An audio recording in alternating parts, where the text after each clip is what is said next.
السلام عليكم.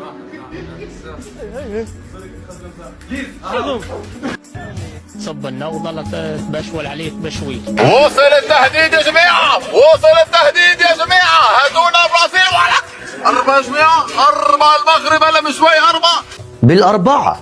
منتخب المغرب يفوز وينتصر على مدغشقر بالأربعة.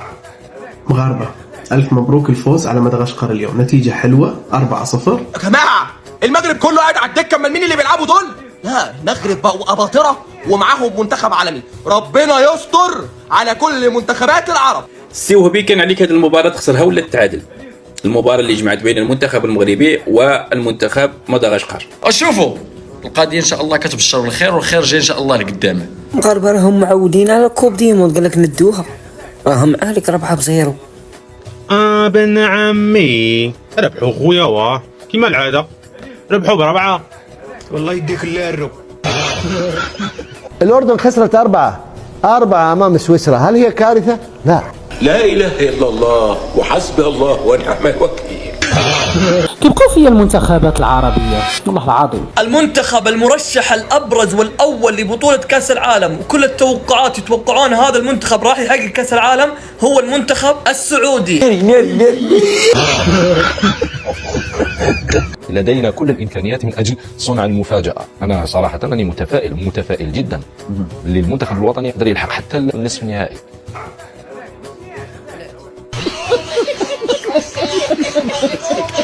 4 قبل ملاقاة البرازيل ورافينيا وفينيسيوس أو نيمار ورودريجو.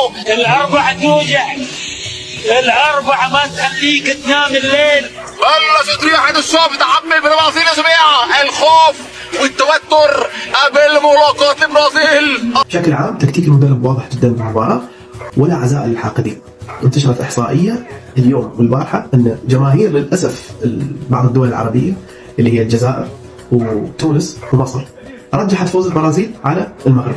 انتوا لو منتخبات عربية رايحين تمثلونا تشريف مشرف، فبعد أداء المغرب وفوزه على مدغشقر بأداء عالمي وأداء أسطوري، فالمغرب رايح ياخد البطولة، فهيبقى منظرك قليل الأدب وسافل لو رحت لعبت وخسرت. وتعطيهم 4 تدقهم ب4. واش عرفتي مش حال منعين تابعنا وحاسدين السي وهبي؟ ولا كان عليك تبان انك اضعف منتخب اللي غادي يشارك في كأس العالم. إن شاء الله بعون الله هذا المنتخب بقيادة المدير الفني الوطني المغربي محمد وهبي سيتألق ويبدع أمام البرازيل، وسيتألق ويبدع أمام اسكتلندا، وسيتألق ويبدع أمام منتخب هايتي، وسيصعد بالعلامة الكاملة إن شاء الله وبعون الله. الأسود جاهزون. 4-0 بمدغشقر ماتش اميكال. هو خويا راهم معولين. خويا المعلق بعد بسم الله الرحمن الرحيم مازال ما كملهاش، صيبالي ماركا واحد ديريكت 3 دقائق من الماتش مازال ما بداش ماركا. شفنا الانسجام من الدقيقة الأولى، والله إلا الشيء كيفرح بالخير قسما بالله. غيقول لي شي واحد مدغشقر ولا شي حاجة، من مدغشقر راه البرازيل لعبة ضد بنما وفرحانين، تيان كله كيفرح. 4 يا المغرب.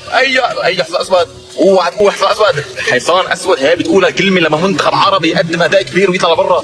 أما المغرب يا حبيبي لا حصان ولا يا غزال، المغرب اسمه أسد يلقب بالأسود الأطلس.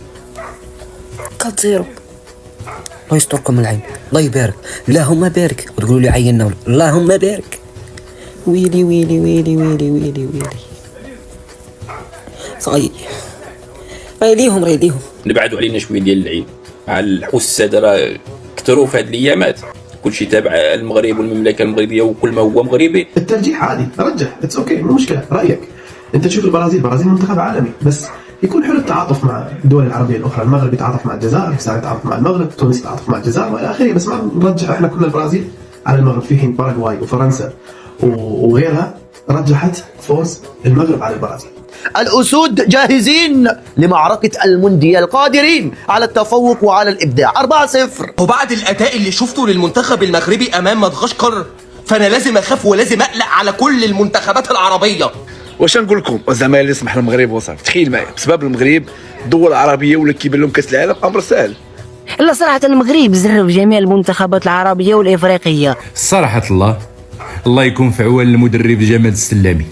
أول شيء كابتن راح تسجل بالنمسا. يلا هو تاق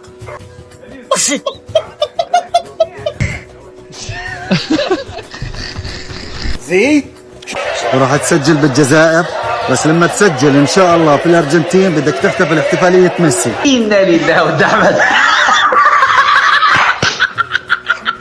زي ان شاء الله عشان تقهره وهو يتولع معه خلاص يخسروا. ادعوا لنا زي ما قهروهم. ها ادعوا لنا ان شاء الله بالتوفيق كابتن. ان شاء الله بربي.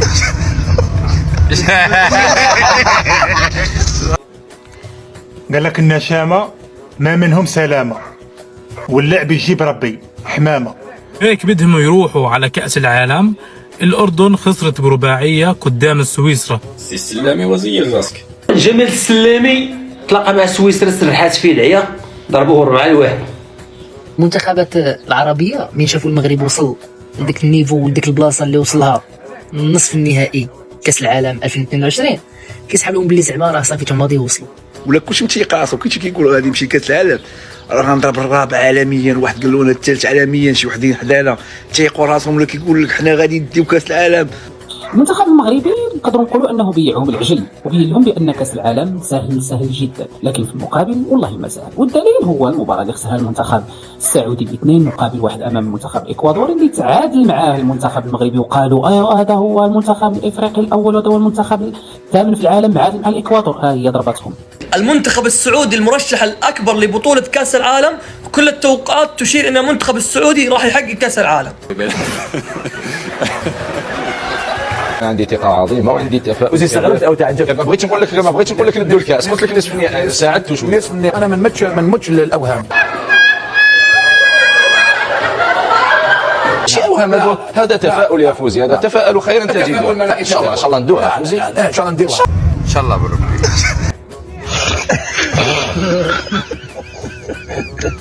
حتى تاقوا في راسهم قال لك صافي تاعنا ماشي لكاس العالم، نديروا نصف النهائي ديال كاس العالم كما دارت المغرب. شافوا المغرب كانت كتربح قال لك ساهل صافي ساهل. ثم قال ماذا؟ نجيبها لكم بالتالي. الا ما كرمناش الاردن بثلاثيه ولا رباعيه ولا خماسيه ماشي بالعاني، كلين شيت، اداء، متعه، نتيجه، ابداع، امتاع، استحواذ، ضغط عالي، غير نبدلوا رياضه كما قال لك زكري، نديروا سبور كاع واحد اخر. المهم سويسرا ضربتهم على الارض مع الرأفه بربعه 4-1. لكن القراءة الجزائرية فرحانين كلشي الصفحات قال لك سيدي الأردن في الجيب. ان شاء الله بربي. زي ما انتم شايفين يوم طالب لاعبين المنتخب يا اخوان بالضبط، ترى كان في مسافه كبيره يا اخوان بين موسى ولاعبين المنتخب الاردني. يعني ماشي فقط شفت النتيجه، انما تفرجت الماتشات وشفت صراحه ماشي شي منتخبات اللي نقدروا نعولوا عليها في كاس العالم. الناس قالت انه خالف تعليمات جمال السلامي اللي كان عم يلعب بشكل اقرب للدروب باك، وموسى تعمري تحول الى مدرب وطلب من اللاعبين انه يتقدموا الى الامام ويضغطوا عليه. كذا كل الناس ركزوا يا اخوان، والاعلام الكل قاعد يتكلم عن موسى وانه يا اخوان خالف تعليمات المدرب، والنتيجه كانت هدف لمنتخب سويسرا. والمشكلة مش بالخسارة نفسها، المشكلة انك قبل ايام كنت تسمع ناس بتحكي ان شامة رايحين ينافسوا الكبار. واحد الماتش حيب بيه الاخوان سويسرا كيطيروا. درتي ماتش اميكال مع سويسرا تخسر 4-1. احنا راه عوالين عليك انك حتى انت تتاهل في كاس العالم. وسبحان الله العظيم اللي وقع مع عموته كيتعاود مع السلامي، ولكن السلامي قراهم البارح مزيان.